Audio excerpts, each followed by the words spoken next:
এই মুহূর্তে সরাসরি আপনাদের সামনে রাখবো কোচবিহারের চ্যাংরাবান্ধায় মিছিল শেষে কি বলছেন বিরোধী দলনেতা শুভেন্দু অধিকারী। লুট চলছে, আজকে চুরি হয়নি এমন কোন জায়গা নেই। মোদিজি 72 লক্ষ শৌচালয় দিয়েছে, আপনারা পাননি। মোদিজি 40 লক্ষ বাড়ি দিয়েছে প্রধানমন্ত্রী আবাসে, আপনারা পাননি।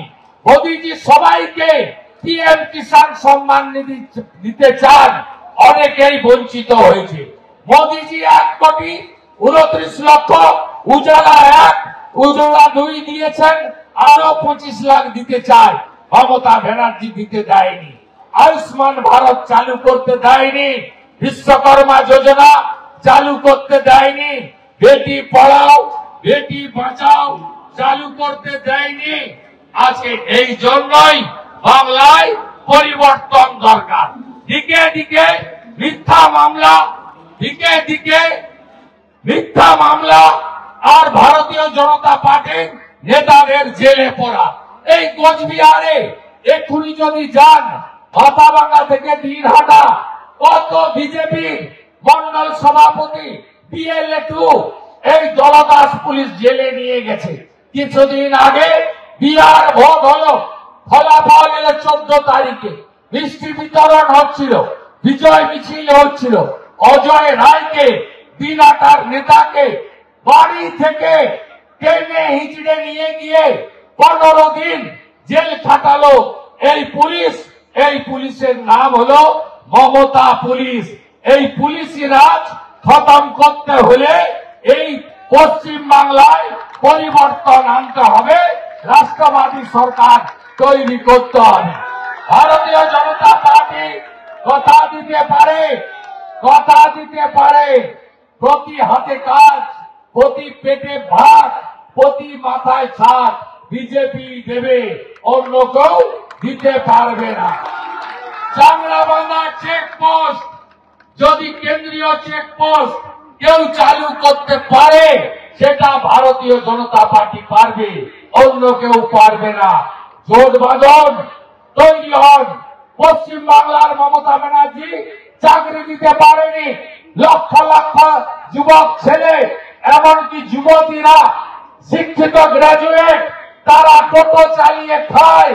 টোটো থেকে 500 টাকা 400 টাকা রোজগার হলে চাল ডাল তরি তরকারি কিনে বাজার বাড়ি যায়। আজকে এই টোটোর উপরেও পেটে লাথি মারছে মমতা ব্যানার্জির সরকার। এই ভিখারি সরকার, চোরের সরকার, দেউলিয়া সরকার রাজ্যের টোটোদের কাছ থেকে টাকা তুলতে চায়। 15,000 টাকা শোরুমে দিতে হবে, 1000 টাকা রেজিস্ট্রেশনে দিতে হবে, মাসে 100 করে টাকা, 6 মাসের টাকা একসঙ্গে দিতে হবে। কারণ 6 মাসের পরে মমতা থাকবে না। যা পাওয়া যায় লুটে পুটে খাও, যাওয়ার আগে পুরা বিড়িটাও তুলে নিয়ে যাও। এই জন্য এদের পরিকল্পনা। আমার গোটা রাজ্যের টোটো ভাইরা, টোটো বোনেরা 1 টাকাও দেবেন না। গ্যারেন্টার বিরোধী দলনেতা একটা জায়গায় যদি টোটোর উপরে আক্রমণ পুলিশ বা তোলামূল করে, বুঝে নেওয়ার দায়িত্বটা ইঞ্চিতে ইঞ্চিতে ভারতীয় জনতা পার্টি নেবে। তাই এই সরকারকে তাড়ানোর শপথ নিতে হবে। এসআইআর কি নতুন? না, নতুন নয়। স্বাধীনতার পরে 8 বার এসআইআর হয়েছে। এসআইআর মানে ভোটার তালিকার নিবিড় সংশোধন। এটা নবম। কার নাম বাদ যাবে? মৃত ভোটার, তার নাম বাদ যাবে। আপনি কি চান বন্ধু মৃতদের ভোটে সরকার হোক, মৃতদের ভোটে এমএলএ হোক? আপনি কি চান ফেক ভোটারে এমএলএ হোক? আপনি কি চান একজনের নাম শীতলকুচিতে, একজনেরই নাম, একই লোকের নাম দিনহাটাতে, একই লোকের নাম মেখলিগঞ্জে, একই লোকের নাম ময়নাগুড়ি বা ডাবগ্রামে থাকুক? আপনি কি চান 4 জায়গায় নাম থাকুক, 3 জায়গায় নাম থাকুক, 2 জায়গায় নাম থাকুক? আপনি চান আইন বলে 1 জায়গায় নাম থাকবে।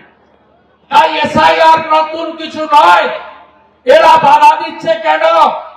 বাধা এই জন্য দিচ্ছে, মমতা ব্যানার্জি ফেক ভোটে মুখ্যমন্ত্রী, মমতা ব্যানার্জি লুটের ভোটে মুখ্যমন্ত্রী, মমতা ব্যানার্জি বাংলাদেশ থেকে আসা মুসলিম অনুপ্রবেশকারী রোহিঙ্গাদের ভোটে মুখ্যমন্ত্রী।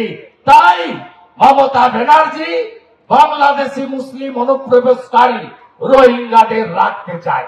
ভারতীয় মুসলিম আপনারা অল্প সংখ্যায় ভোট দেন, তবুও আমাদের বক্তব্য খুব স্পষ্ট, আপনারা ভারতীয়, আপনাদের পরম্পরায় পুরুষের পর পুরুষ ভারতে পশ্চিমবঙ্গে আছে, আপনাদের নাম থাকবে। কিন্তু এই যে বর্ডার দেখছেন, এখানে কি কি পাচার হয়? এখানে মানুষ পাচার থেকে সব পাচার হয়, হ্যাঁ কি না বলুন? বর্ডারে দাঁড়িয়ে আছেন তো, পাচার হয়। এবং সব বর্ডার এলাকায় বেড়া দেওয়া যায়নি। কেন যায়নি শুনুন। 4000 কিলোমিটার ভারত বাংলাদেশ বর্ডার আছে, মেঘালয় আছে, মিজোরাম আছে, আসাম আছে, ত্রিপুরা আছে, পশ্চিমবঙ্গ আছে। পশ্চিমবঙ্গে 2200 কিলোমিটার বাংলাদেশ বর্ডার। তার মধ্যে এই মমতা ব্যানার্জি 540 কিলোমিটার জমি চাওয়া সত্ত্বেও জমি দেয়নি, যাতে বেড়া খোলা থাকে। আর এরা আসে তৃণমূল 10,000 15,000 নিয়ে অবৈধ আধার কার্ড, অবৈধ রেশন কার্ড, অবৈধ ভোটার কার্ড, আর মমতা ব্যানার্জির ভোট ব্যাংক তৈরি করার কাজ এরা করছে। আপনি বলুন, আপনি ভারতীয়, আপনি কি চান অবৈধ অনুপ্রবেশকারীরা আমাদের রেশন খাক, আমাদের বোন মেয়েকে তুলে নিয়ে যাক, লাভ জিহাদ, আমাদের ল্যান্ড গুলো দখল করুক, জমি জিহাদ? আপনি কি চান? আপনি জানেন বর্ডারের 6000 গ্রামে 9টা জেলায় একটাও মন্দির নেই, একটাও দ্বীপ জ্বলে না, একটাও শাঁখ বাজে না, একটাও তুলসী মঞ্চ নেই। আপনি জানেন? জানেন, অনেকে জানেন না।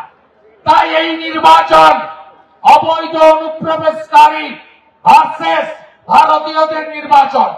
রাষ্ট্রবাদী দেশপ্রেমিক, সে হিন্দু হোক, মুসলিম হোক, আদিবাসী হোক, আর অবৈধ বাংলাদেশি অনুপ্রবেশকারী রোহিঙ্গাদের নির্বাচন।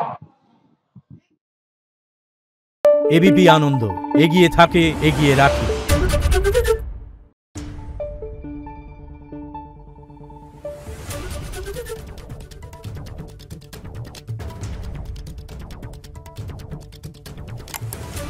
Thank you.